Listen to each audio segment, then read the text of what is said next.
Hello everyone, welcome to our YouTube channel Akanksha ji. ये सब आज की इस वीडियो में हम लोग देखेंगे सोशल साइंस का प्रीवियस ईयर क्वेश्चंस देखेंगे। जो सीटेट में आए हुए प्रीवियस ईयर क्वेश्चन है वो भी ऑनलाइन वाले, ये आप डेट देख सकते हो। 30 जनवरी का है 2023 का। इंपॉर्टेंट क्वेश्चंस पूरे हम 30 क्वेश्चन देखेंगे इसमें। उसके बाद नेक्स्ट वीडियो में हम पूरा पेडागोजी भी कंप्लीट करते चलेंगे, पूरे 60 क्वेश्चन। लेकिन आज के इस वीडियो में हम सिर्फ 30 क्वेश्चन को कंप्लीट करेंगे। तो फिर हम शुरू करते हैं। देखिए, पहला जो क्वेश्चन है वो है, कौन से बौद्ध साहित्य में बौद्ध संघ के लिए बनाए गए नियमों का वर्णन मिलता है। तो बौद्ध संघ के लिए बनाए गए नियमों का वर्णन किसमें मिलता है, तो ये मिलता है विनय पिटक में। तो इसका राइट आंसर ऑप्शन बी है, विनय पिटक में। अब देखिए, सूत पिटक भी देख लीजिए। सूत पिटक में बौद्ध धर्म के उपदेशों का संग्रह मिलता है। अभिधम्म पिटक में बौद्ध धर्म के दार्शनिक सिद्धांत का मिलता है, ये भी याद रखिएगा। अगला है, कन्नौज नगर निम्नलिखित वंशों में कौन से वंशों के बीच, देखो जो त्रिपक्षी संघर्ष था किसके किसके बीच में था, प्रतिहार, राष्ट्रकूट और पाल। इसको त्रिपक्षी संघर्ष भी कहते हैं। कन्नौज के लिए लड़ाई हो रही थी, कौन कौन, प्रतिहार, राष्ट्रकूट और पाल के बीच में। तो इसका राइट आंसर ऑप्शन ए है। अगला है, मिस्र के रोसेटा नाम के कस्बे में एक उत्कीर्णित पत्थर मिला है, निम्नलिखित में कौन सी भाषा में है। तो ये कौन सी भाषा में है, तो याद रखिएगा यूनानी में। तो इसका राइट आंसर ऑप्शन बी है। मैंने ये सारे आपको एनसीईआरटी में कराए हुए हैं। अगर आप एनसीईआरटी की बुक्स को जरूर से देख लीजिएगा। मैंने बहुत लंबा नहीं, आधे घंटे की भी वीडियोज़ नहीं होंगी, बहुत कम कम की होगी, आप उसको ज़रूर से देखिएगा। अगला है, चोल राजा राजेंद्र प्रथम द्वारा 11वीं शताब्दी में बनाए गए विश्व मंदिरों के संदर्भ में निम्नलिखित का मिलान कीजिए और सही विकल्प का चुनाव कीजिए। मतलब इन्होंने कौन कौन सा बनाया था।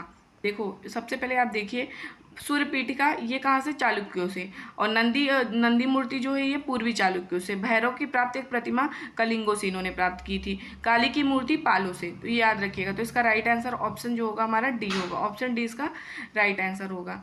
अगला क्वेश्चन है, निम्नलिखित में कौन सा कथन 17वीं तथा 18वीं शताब्दी के दौरान सिखों के बारे में सत्य नहीं है।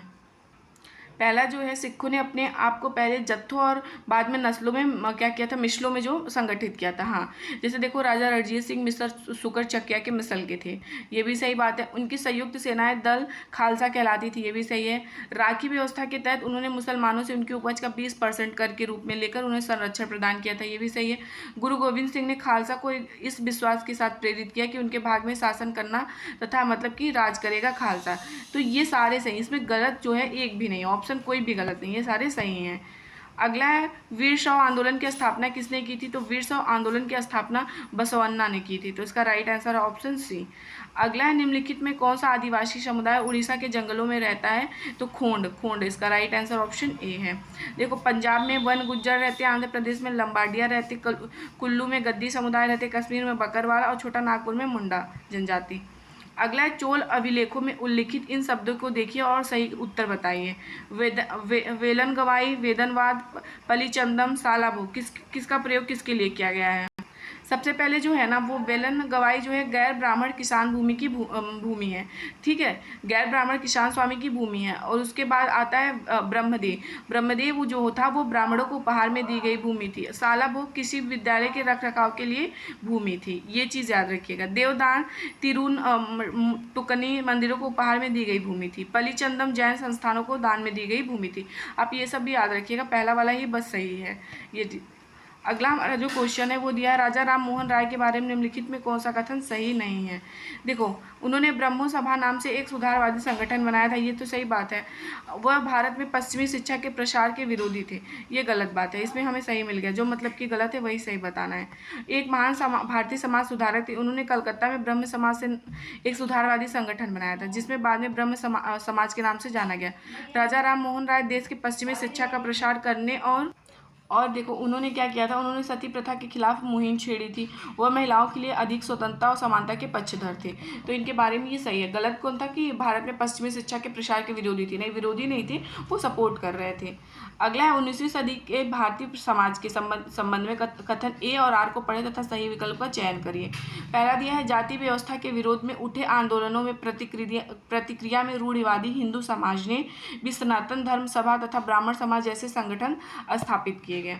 दूसरा जो है हमारा आर दिया हुआ, इन संगठनों का यह मकसद यही था कि हिंदू धर्म में जाति या ऊंच नीची को महत्व दिया जाए और उस पर कोई आँच ना आए, तथा वे साबित करना चाहते थे कि इस बात को धार्मिक ग्रंथों में भी मान्यता मिले। तो ये दोनों सही बात है, इसका राइट आंसर ए और आर दोनों सही है। अगला हमारा जो क्वेश्चन है वो है, सबसे पहले समाज सुधारकों में हरिदास ठाकुर और ईशी रामास्वामी नायकर के विषय में कौन सा कथन सत्य है और कौन सा असत्य। देखो, अभी हमें सत्य मिल जाएगा तो सत्य अपने आप पता चल जाएगा। पहला दिया हुआ है, दोनों ने समाज में भेदभाव का सामना कर रहे जाति समूहों के लिए कार्य किया। बिल्कुल।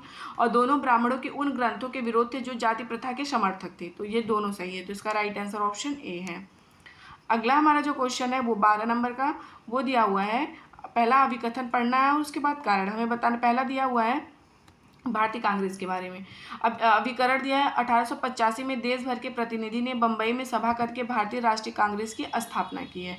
दूसरा हमारा जो दिया हुआ है वो दिया हुआ है कि सेवानिवृत्त ब्रिटिश अफसर एयू ह्यूम ने विभिन्न क्षेत्रों के भारतीय को साथ लाकर कांग्रेस बनाने में अहम भूमिका अदा की थी। बिल्कुल ये सही है, लेकिन इनका जो है ना वो व्याख्या वो नहीं सही है, क्योंकि व्याख्या में क्योंकि का संबंध बनना चाहिए, क्योंकि क्योंकि का संबंध इनके बीच में बन नहीं रहा है। तो इसका राइट आंसर ऑप्शन बी है। अगला हमारा 13 नंबर का क्वेश्चन है, निम्नलिखित में किसने गांधी महाराज की जय का नारा दिया था। तो किसने दिया था गांधी महाराज की जय का नारा, तो ये दिया था चाय बागान मजदूरों ने। तो इसका राइट आंसर ऑप्शन बी है। अगला है, निम्नलिखित में कौन स्वतंत्र भारत के पहले भारतीय गवर्नर जनरल थे। तो स्वतंत्र भारत के पहले भारतीय की बात कर रहा है, तो सी राजगोपालाचारी थे। तो इसका राइट आंसर ऑप्शन बी हुआ। अगला क्वेश्चन जो हुआ ABC दिया, उसमें बताना है कौन सा सही है और कौन सा गलत है। सबसे पहले दिया हुआ है, देखो, एक ग्रह की विशेषता के बारे में दिया और पहचान करना है। देखो ये कौन सा है आपको पता है, क्लास 6 का पहला चैप्टर है, सौरमंडल से क्वेश्चन है, NCERT ज्योग्राफी से। पहला है, सूर्य से दूरी के हिसाब से यह तीसरा ग्रह है। ठीक है, ये सूर्य के दूरी के हिसाब से तीसरा ग्रह है, यानी किसकी बात हो रही है आप समझ गए होंगे, पृथ्वी। आकार में यह पांचवा ग्रह है, यह ध्रुवों के पास थोड़ी चपटी है। तो किसकी बात हो रही है, हमारी पृथ्वी की। तो इसका राइट आंसर है ऑप्शन डी, पृथ्वी को नीला ग्रह भी कहते हैं, ये भी याद रखिएगा। अगला है, भारत में केंद्र सरकार के कार्यालय खुलने का समय 9 बजे है, भारतीय मानक समय है, और गांधीनगर के जो समीप है 72 डिग्री 45 पूर्व देशांतर और पटना के समीप 85 डिग्री पूर्व देशांतर पर स्थित केंद्र सरकार के कार्यालयों को खुलने का समय क्या हो।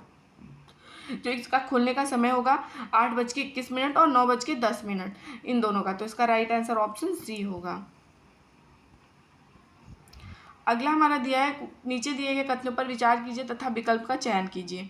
सबसे पहले दिया है, विश्व का सबसे बड़ा रेगिस्तान एशिया में स्थित है। देखो, विश्व का सबसे बड़ा रेगिस्तान जो है ना, सहारा रेगिस्तान है, जो अफ्रीका महाद्वीप में स्थित है। तो ये तो हमारा गलत हो गया। विश्वत वृत्त जो है, विश्वत वृत्त एशिया से होकर गुजरता है। विश्वत वृत्त जो है ना, ये एशिया से होकर नहीं गुजरता है। तो ये भी हमारा दूसरा वाला भी कट गया। और उसके बाद एशिया तीसरा सबसे बड़ा महाद्वीप है। एशिया जो है वो तीसरा सबसे बड़ा महाद्वीप है। देखो, एशिया जो है विश्व का सबसे बड़ा महाद्वीप है, ये याद रखिएगा। एशिया जो है विश्व का सबसे बड़ा महाद्वीप है। ये तो गलत हो गया, क्योंकि आपको पता है हमारे एशिया सबसे बड़ा है। तो ये भी गलत हो गया, ये भी गलत हो गया। उसके बाद एशिया पूर्व गोलार्ध में, देखो एशिया जो है ना हमारी पूर्वी गोलार्ध में स्थित है। तो इसका राइट आंसर ऑप्शन सी होगा। सिर्फ डी सही है, याद रखिएगा, बाकी सब गलत है। बाकी सबके बारे में मैंने आपको बता भी दिया कैसे गलत है। अगला हमारा जो क्वेश्चन, निम्नलिखित कथनों पर विचार कीजिए, करने के बाद सही विकल्प का चयन कीजिए। वायु की पतली परत पृथ्वी का अटूट भाग है। बिल्कुल ये सही बात है। ऐसी वायु प्रदान करती है जिससे हम लोग सांस लेते हैं, ये हमें ऐसी सही बात है। उसके बाद ये हम लोगों को सूर्य की कुछ हानिकारक किरणों से बचाती है, जैसे पैराबैग्नी वगैरह किरणें हो गई। तो इसका राइट आंसर ऑप्शन डी हो गया। ए और बी सी तीनों सही है। अगला है, जब ध्वंसोस्त पर्वतों का निर्माण होता है तब कैसे निर्माण होता है। देखो, बहुत बड़ा भाग एक ही समय टूटता है और विस्थापित हो जाता है। तो इसका राइट आंसर ऑप्शन सी है। अगला, यदि आप गोपा घास के दौरान और हिमनद रेखांकन चाहते तो आपको निम्नलिखित में किस राज्य और केंद्र शासित प्रदेश की यात्रा करनी चाहिए। तो लद्दाख की। तो इसका राइट आंसर ऑप्शन सी है। गोपा घास के मैदान और हिमनद देखना चाहते तो आपको केंद्र शासित प्रदेश लद्दाख की यात्रा करनी पड़ेगी। अगला है, देखो सबसे ज़्यादा क्वेश्चन जो है ना यार, याद रखिएगा, कंटेंट में जो होता है वो आता है ज्योग्राफी से। निम्न में से कौन सा देश रेगिस्तान में स्थित नहीं है।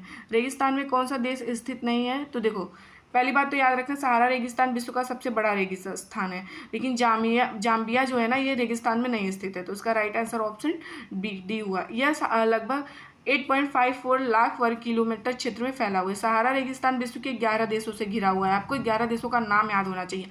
अल्जीरिया, चाड, मिस्र, लीबिया, मातमी, Mauritania, Morocco, Niger, Sudan, Tunisia, पश्चिमी सहारा। अगला है निम्नलिखित ए बी को पढ़कर सही का विकल्प चुनना है। पहला हमारा जो दिया हुआ नाइट्रोजन वायुमंडल में सर्वाधिक पाई जाने वाली गैस है, बिल्कुल सबसे ज़्यादा नाइट्रोजन ही पाई जाता है ना 78%। उसके बाद 21% हमारा ऑक्सीजन, बाकी फिर उसके बाद अन्य गैसें। इसका बढ़ा हुआ आयतन पृथ्वी पर मौसम तथा जलवायु को प्रभावित करता है। देखो ए वाला सही है, लेकिन बी हमारा जो है ना ये गलत है, तो इसका राइट आंसर ऑप्शन सी है। अगला है लू निम्न में किस प्रकार का पवन का उदाहरण है। लू जो है किस प्रकार का उदाहरण है, तो अस्थानी पवन होगा, तो इसका राइट आंसर ऑप्शन सी। अस्थानी पवनें किसी भी छोटे क्षेत्र में वर्षा या दिन के विशेष समय में चलती, ये धूल भरी गर्म एवं शुष्क पवनें होती हैं। अगला है निम्नलिखित कथनों ए और आर पर विचार कीजिए। पहला बताना है पर्वतीय क्षेत्र में बहुत ही कम लोग निवास करते हैं, तीव्र ढाल वाले पर्वतीय क्षेत्र बसने के लिए प्रतिकूल होते हैं। बिल्कुल ये सही बात है, तो ए और बी दोनों, ए और आर दोनों सही है। देखो ए और आर दोनों सही है और इसकी सही व्याख्या भी करता है ये। अगला है निम्न में कौन सा खनिज काला सोना कहलाता है, तो काला सोना कौन कहलाता है, पेट्रोलियम हमारा जो है ना काला सोना कहलाता है। इसी कारण इसको रॉक ऑयल भी कहा जाता है, रॉक ऑयल भी इसका नाम याद रखिएगा। अगला है निम्न में से किस उद्योग को आधुनिक उद्योगों का मेरुदंड कहा जाता है, तो किसको कहा जाता है, इस्पात और स्टील उद्योग को। अगला हमारा जो क्वेश्चन है मिल्पा, रोका, लद्दाख निम्न में से किस प्रकार की कृषि के अन्य नाम हैं, तो किसके हैं, स्थानांतरित कृषि के, तो इसका राइट आंसर ऑप्शन ए है। अगला है संयुक्त राज्य अमेरिका ने 1664 में नागरिक के अधिकार अधिनियम के आधार पर भेदभाव का निषेध कर दिया था। कौन सी चीज़ का भेदभाव का निषेध किया था, तो याद रखिएगा सबसे पहले उन्होंने नस्ल का किया था, नस्ल का, उसके बाद उन्होंने किया था धर्म का किया था, उसके बाद उन्होंने किया था राष्ट्रीय मूल का, तो इसका राइट आंसर ऑप्शन बी है। अगला है हमारा क्वेश्चन निम्नलिखित में कौन से कारण ग्रामीण जीविका और उपार्जन को असुरक्षित बनाए जाते हैं। कौन से कारण, सबसे पहले जो आता है वो आता है सिंचाई के लिए मानसून पर निर्भरता, उसके बाद आता है हमारा जो है वो है तीसरा फसलों का नष्ट हो जाना कीट हमले में। देखो कीट हमला होता है तो फसल नष्ट हो जाती है। उसके बाद साहूकारों का कर्ज उठाना, तो इसका राइट आंसर जो होगा ऑप्शन सी होगा, ए सी डी सही है, बी हमारा जो है वो गलत है। अगला निम्नलिखित में कौन सा पंचायत की आमदनी का स्रोत नहीं है, तो पंचायत की आमदनी का जो स्रोत नहीं है ना, सबसे पहले स्रोत देख लेते कौन कौन सा है। घरों एवं बाजारों पर लगाए जाने वाले कर, समुदाय के काम के लिए मिलने वाला दान, विभिन्न सरकारी विभागों द्वारा चलाई गई योजना, उसमें पूछा कौन सा नहीं है, तो यही पंचायती सचिव की निजी संपत्ति पर किराया। और हम क्वेश्चन देख लेते हैं 10-40 कर लेते हैं। नगर निगम के चुनाव के उद्देश्य से गठित किए गए क्षेत्रीय निर्वाचन क्षेत्रों को किस रूप में जाना जाता है, तो वार्ड खंड के रूप में, तो उसका राइट आंसर ऑप्शन बी है। अगला है निम्नलिखित में कौन सा क्षेत्र भारत में सबसे ज़्यादा रोजगार प्रदान करता है, तो प्राथमिक क्षेत्र, तो इसका राइट आंसर ऑप्शन ए है।